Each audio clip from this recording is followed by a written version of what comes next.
All right, so Ben, what are your favorite memories of Medica? Well, that's too long, but let me give you just two,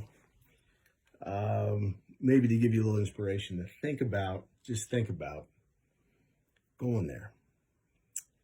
There are those of you out there who I know have been watching my trip and have been like, "Damn, I wish I could do that."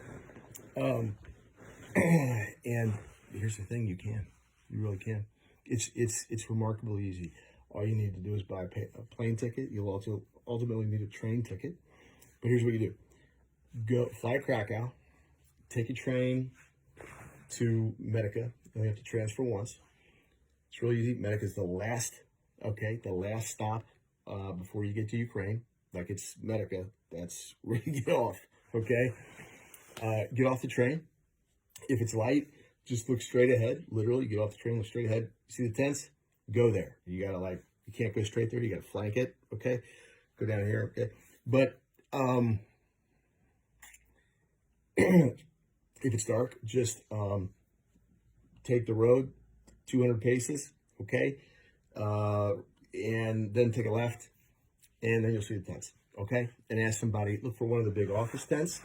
Just go in there and be like, okay, I'm here to help out. And you can sleep right there on the floor. I did last night. 20 other guys did. So it's remarkably easy. While you're there, you won't have to pay for anything. You can wear whatever the hell you want, and you don't need to have any language skills whatsoever. All you need to have is a sincere desire to help those people.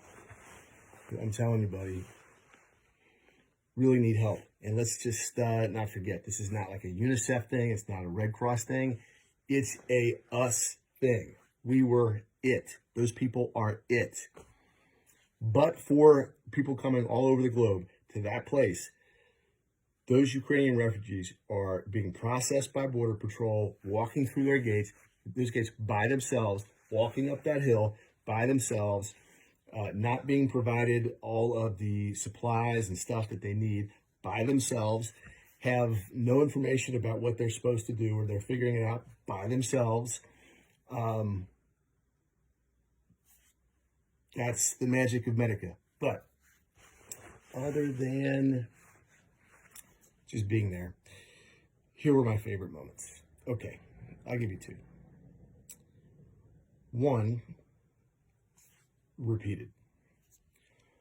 And it was the experience of having these kids, typically. The walk, okay, these kids would, I'd say maybe, it happened about, I'd say 10 times. We didn't have a lot of runners, but when we had them, it was special. And I heard it behind me, behind the gates. Everybody just really touched by it. But you know, these are kids that from 50 yards out, I would just spread my arms, spread my wings, and these guys would dead sprint. Now there would have been more runners if their parents would have let them. Okay, we had some almost runners, and we would all get excited because it was going to be a great moment. And you could hear all the journalists getting like, "Oh God, I gotta get this." But a lot of times the parents would be like, "Oh, I don't know who this chicken guy is." Okay, you can just tell, and they'd make them wait. Okay, when I say parents, I'm talking moms, because the men, if you're between the ages of 20 and 60, it's martial law in Ukraine. You can't leave. Okay, these are overwhelmingly, almost exclusively women and children. Okay, so they were the runners, and what happened was the first day, I didn't know what I was doing.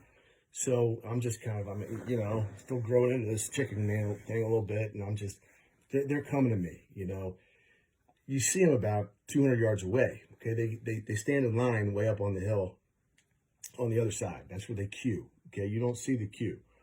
That's a nightmare. I went up there, I got to see it. My man Mike, that's how I met him. I hopped aboard his supply convoy after bugging the shit, pardon my French, out of whoever was in charge of that, long enough for them to just say, "All right, fine, give your passport, go." So now you got the chicken guy running after a supply convoy up the hill, and thank God the border guards, I was cool with them by that point, because they were like, "I don't know that that's, but whatever." Okay, so you see them. So then you get out of the queue up there, and then you get released. Then you begin this long walk, okay, to the gates where you finally, step over into Poland, right? I mean, I guess you're technically on Polish soil after you get after passport control, but then there's no man's land. Then you're entering, these gates. Everybody's backed up over the gates. So here I am, Chicken Man. I explained in the other video how I came to be inside the gates, the only guy inside the gates. And that's because you walk down and you have this long 200, 200 yard, probably longer than that. And so you would see specks off in the distance. The way I came to be up front was because if I were behind the gates like everybody else, you couldn't really see those specks early on. So they allowed me to scooch up so I could see. Okay, now the first day, all right, I didn't really know, they'd be way out there. I would just kind of wait until they got close. Say, Здравствуйте, привет, алло. Welcome to Poland. I'm welcoming people to a country that's not even mine, okay? In a chicken suit that's ridiculous. But anyway, God bless. If they were particularly emotional or something and it seemed acceptable, I would offer a hug. Sometimes people would come up and bring stuffed animals up and they'd be handing those out. Mike did that one day. For a little bit, just that kind of thing. That was day one. Okay. But then by day 3, okay, I figured out that the better approach was just to wave like crazy as soon as I saw these people. So they were specs, especially if they were kids. Okay. And if they were kids or if they were traveling alone, guys, there are a lot of mothers traveling alone. I'll tell you about one in a second. Okay. I was just, I'm not waiting. So now they've got people, they see somebody now. They're like, what the hell is that? But I'm bright, and it helped at night when I was the chicken guy. But they see somebody just, and it just helped them take that last final, what must have been a difficult, walk. And when they had kids, boy, I would just, and I'd be doing this. And at some point, the kids would be like, and I'd do it back, and they would do it back. And then you had about 10 kids whose mom led them, those last 25 yards, I put my arms open, my big wings, and they just ran right into them. And I don't have to tell you what a good feeling that was. So all of those moments, however many there were, 10, maybe less, more than 5. I won't forget those, buddy. My favorite moment, though, did not even involve somebody that I got to greet.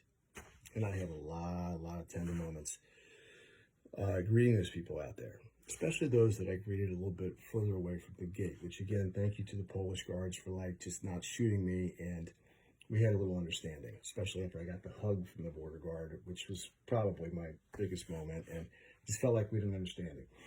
I was always a little nervous, though. And I think I was with Mike. Anyway, the woman, it was a grandmother. She was in a wheelchair, I think. I don't remember exactly, but I do remember that when I asked where she's from, if I could do that, I would do that. She said, Mariupol. Now, I don't have to tell you guys what happens, what's going on in Mariupol. Click on CNN right now. I have no idea how that woman got there. To get out of that place, wow. And Mike was there for that one, though. I remember that. And, just got to give her a big hug. And when we found out she was from Mariupol, that was the only one that I remember greeting and telling me that. I know Mike definitely had a moment there too, which was cool because we were both just, we just lost it as soon as she left, because we have to hold it together for them. But my most favorite moment of all was one night. If there's nobody out there coming, okay, got a little time. I duck behind the gate, take my headgear off, do an interview. Okay, if somebody wanted an interview, I wouldn't do the interviews if there were kids. Okay, so we had to wait for laws. And I mean, I must have done 30 interviews. Definitely 20. It might not be 30. It might be though. With my headgear on, all of it. Okay. And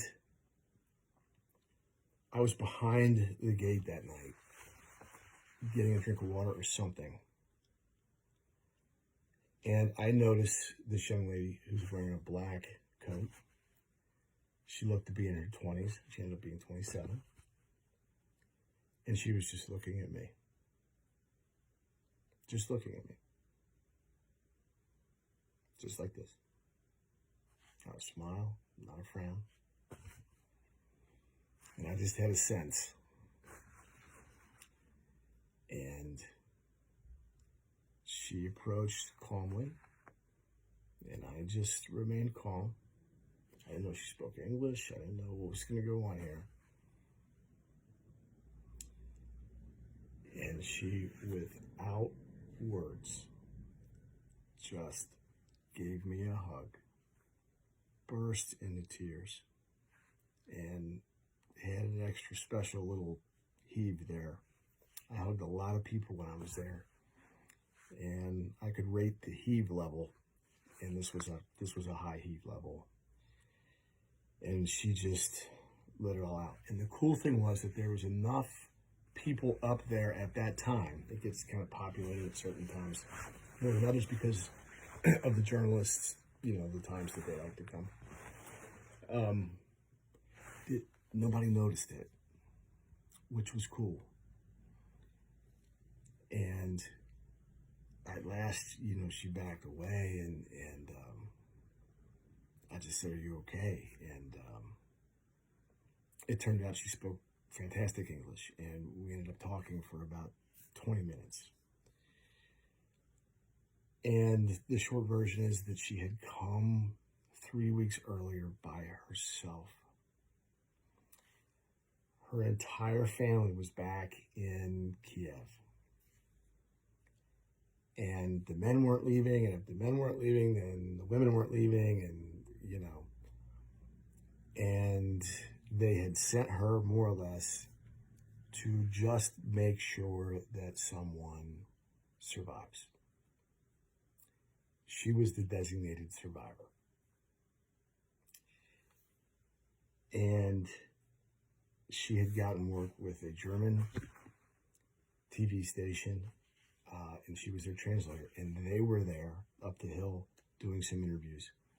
And she had seen this crazy chicken animal from behind, and I guess she had seen me maybe hug some of the kids or something, and just made her way down, and we talked, and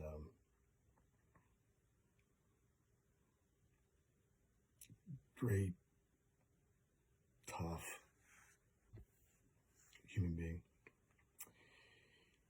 And I gave her my number in the end. I said, if you need anything, you can call, do whatever. I'll make sure, you know, just there's no support network, no nothing. Except for the charitable organizations out there, which are stretched, you know, and that's not the same as family. I cashed a ton of whatever the currency is here in Poland. Haven't spent it at all. I won't. You don't pay for anything there. I tried to give her money. Would not take the money. Would not take the money. And her name was Hannah. And that was very special to me. So, there you have it. My most magical moments of Vatican. I hate leaving.